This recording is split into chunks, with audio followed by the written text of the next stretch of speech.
नमस्कार साथियों, मैं जितेंद्र सिंह चौहान आपके अपने YouTube चैनल गुरु चौहान जीके पर आप सभी लोगों का हार्दिक स्वागत करता हूं, अभिनंदन करता हूं। साथियों, मैं काफ़ी लंबे समय से पढ़ाता रहा हूं, विभिन्न कोचिंग संस्थानों में मैंने पढ़ाया है, बहुत सालों से पुस्तकें भी लिखता रहा हूं। चौहान पब्लिकेशन किसी परिचय का मोहताज नहीं है और हमारी एक किताब राजस्थान समसामयिकी वार्षिकांक 2022-23 प्रकाशित हुई थी कुछ समय पहले और अभी आज उसका एक तरीके से बुक रिव्यू मैं आपके समक्ष प्रस्तुत कर रहा हूं।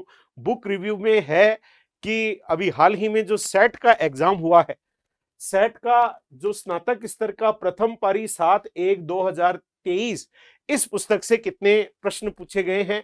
ये पुस्तक मार्केट में उपलब्ध है और सेकंड ग्रेड में भी काफी क्वेश्चन इससे पूछे गए थे और अब सेट स्नातक स्तर में भी जबरदस्त प्रदर्शन इस पुस्तक का रहा है। तो मैं आपके समक्ष जो प्रथम पारी का 7/1/2023 को सेट स्नातक स्तर का पेपर हुआ, उसमें से इस किताब में जो मात्र 128 पेज की है और आपको जानकर बड़ा आश्चर्य होगा, पेज हैं इसमें 128 और क्वेश्चन कितने आए हैं इस किताब से 16 question as it is paper में हमें देखने को मिले हैं। तो मुझे लगता है कि इस किताब ने अपना काम पूरा किया है। तो कौन कौन से क्वेश्चन आए हैं, किस किस पेज नंबर से आए हैं, ये मैं आपके समक्ष प्रस्तुत कर रहा हूं। आप ये बिल्कुल पारदर्शी काम है, आप जरूर मिलाएं, पेज नंबर सहित दे रहा हूं, एज इट इज आपको प्रश्न देखने को मिलेंगे। तो 16 क्वेश्चन हमारी इस करंट की किताब से आना हमारे लिए एक मोटिवेशन है और हमें पूरा विश्वास है कि हम इसको और बेहतर बनाते जाएंगे और शायद ही कोई क्वेश्चन होगा, चाहे आरएएस हो, एसआई हो, चाहे थर्ड ग्रेड की एग्जाम आ रही है, रीट मेंस, कोई भी पेपर आए, हम बुक रिव्यू आपके समक्ष करेंगे आफ्टर एग्जामिनेशन, जिससे कि पता लगे कितने क्वेश्चन हमारी किताबों से पूछे जा रहे हैं। तो आइए, पहला प्रश्न था, जनगणना 2011 के अनुसार राजस्थान में लिंगानुपात, यहां भारत से तुलना की गई थी और इस सवाल का जो आंसर था वो डी ऑप्शन सही था, राष्ट्रीय औसत से 15 बिंदु कम है। और ये हमारी पुस्तक के पेज नंबर 82 पर भारत और राजस्थान का तुलनात्मक जनसंख्या की जो सारणी दी गई थी वहां से पूछा गया है। तो ये पेज नंबर 82 पर दिया गया है। अगला सवाल था कि अडानी हाइब्रिड एनर्जी की सहायक कंपनी ने किस स्थान पर भारत का पहला पवन सौर हाइब्रिड पावर प्लांट स्थापित किया है। इस सवाल का उत्तर जैसलमेर था और ये हमारी जो किताब है उसके पेज नंबर 59 से 59 से पूछा गया है। अगला सवाल था प्रश्न नंबर 3, हाल ही में 9 अप्रैल 2022 को राजस्थान के निम्नलिखित में से किस लोक संगीत कलाकार को संगीत नाटक अकादमी पुरस्कार प्रदान किया गया। इस सवाल का उत्तर गाजी खान बरना था, जो हमारी पुस्तक के पेज नंबर 8 पर एज इट इज ये प्रश्न देखने को मिलता है। अगला सवाल था, राजस्थान के राज्यपाल पदेन कुलाधिपति होते हैं। हमारी पुस्तक के पेज नंबर 6 पर साफ साफ लिखा हुआ है, ये राजस्थान के विश्वविद्यालयों के कुलाधिपति हैं, केंद्रीय विश्वविद्यालय को छोड़कर। एज इट इज ये क्वेश्चन हमें देखने को मिला है। तो राजस्थान के समस्त राज्य विश्वविद्यालयों के, इसका पहला उत्तर सही था। अगला सवाल था हमारे एग्जाम में, मुक्ति नामक कविता संग्रह के रचयिता हैं और इसका जो उत्तर था मिठेश निर्मोही था।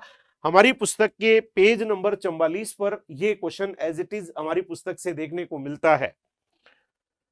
अगला सवाल था, निम्नांकित में से कौन सा कथन सत्य है। और यहां 4 स्टेटमेंट दिए गए थे, जगदीप धनखड़ पर था।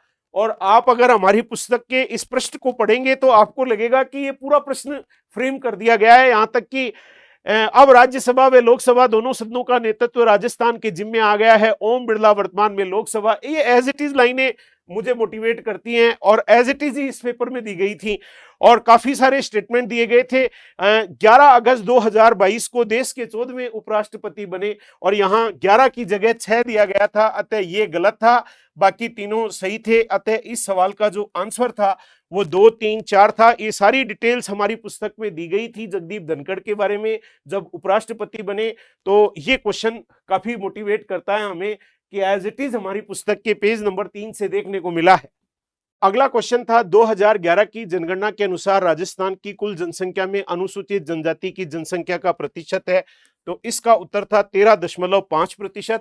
हमारी पुस्तक के पेज नंबर 78 पर बिल्कुल सीधा स्पष्ट दिया गया था 13.48 यानी 13.5%।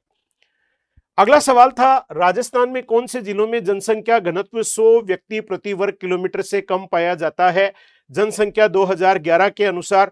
तो इसमें दिया गया है जैसलमेर, बीकानेर, बाड़मेर। तो जैसलमेर, बाड़मेर, बीकानेर बी ऑप्शन दिया गया था। तो ये हमारी पेज नंबर 76 से एज इट इज हमें देखने को मिला है। अगला सवाल था, सीमा सुरक्षा बल द्वारा जनवरी 2022 में राजस्थान की सीमा पर कौन सा अभियान चलाया गया? सवाल का उत्तर था ऑपरेशन सर्द हवा। हमारे पुस्तक के पेज नंबर 18 पर ऑपरेशन सर्द हवा दिया गया है। अगला सवाल था, मूंगफली के उत्पादन में राजस्थान का भारत में कौन सा स्थान है? तो इसमें हमारा दूसरा नंबर है और हमारी पुस्तक के पेज नंबर 71 पर स्पष्ट लिखा हुआ है कि राजस्थान का मूंगफली के उत्पादन में देश में दूसरा स्थान है। तो ये क्वेश्चन भी एज इट इज हमारी पुस्तक से देखने को मिला है।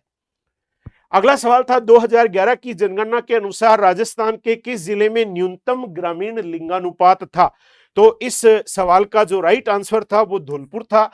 पेज नंबर 78 पर न्यूनतम ग्रामीण लिंगानुपात वाला जिला धौलपुर आपको एज इट इज क्वेश्चन हमें देखने को मिला है। अगला सवाल था, मनरेगा की तर्ज पर राजस्थान के शहरी निकायों में सीमा में रहने वाले परिवारों को वित्तीय सहयोग के लिए कौन सी योजना लागू की गई है? टॉपिक दिया गया था इंदिरा गांधी शहरी रोजगार गारंटी योजना, पेज नंबर 23 पर। जो इस सवाल का राइट आंसर था इंदिरा गांधी शहरी रोजगार गारंटी योजना। अगला सवाल था, भारत की पहली जैतून रिफाइनरी राजस्थान में स्थापित की गई थी। तो ये लूणकरणसर में हमारी पुस्तक के पेज नंबर 85 पर एज इट इज देखने को मिला है देश की पहली जैतून रिफाइनरी लूणकरणसर बीकानेर। अगला सवाल था, जनवरी 2023 में 108वीं इंडियन साइंस कांग्रेस आयोजित होगी, अतः इस सवाल का उत्तर था उदयपुर में। हमारी पुस्तक के पेज नंबर 20 पर लिखा हुआ है इसका आयोजन मोहनलाल सुकाड़िया विश्वविद्यालय उदयपुर में होगा, अतः ये क्वेश्चन भी एज इट इज हमारी पुस्तक से देखने को मिला है। अगला सवाल था, के बिरला फाउंडेशन द्वारा 32वां बिहारी पुरस्कार डॉक्टर माधव हाड़ा को प्रदान किया गया, उनकी किस कृति के लिए? तो उनकी कृति का नाम है पचरंग चोला पहर सकीरी।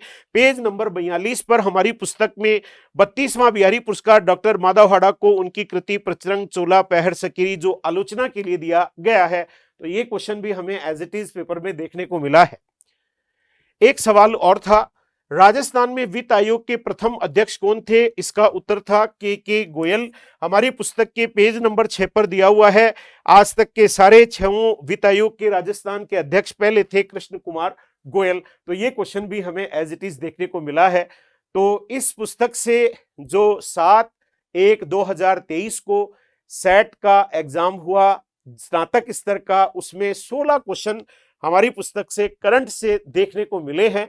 तो मुझे लगता है कि इस पुस्तक ने अपना काम भली भांति किया है और मैं आगे और बेहतर काम आपके लिए करूंगा और करंट जीके आपके लिए बहुत आसान हम करते चले जाएंगे कि आप हमारी पुस्तक को एक बार पढ़ें और करंट के 8, 10, 12 क्वेश्चन इजीली करके आ जाएं। तो ये था हमारी इस किताब का बुक रिव्यू। मैं जल्दी ही ऐसे कई रिव्यूज आपके लिए लाने वाला हूं क्योंकि हमारी किताबों से काफी क्वेश्चन हमें एज इट इज अभी सेट के एग्जामिनेशंस में देखने को मिले हैं। तो मिलते हैं एक नए जोश और जुनून के साथ। धन्यवाद साथियों, जय हिंद साथियों, राम राम साहब।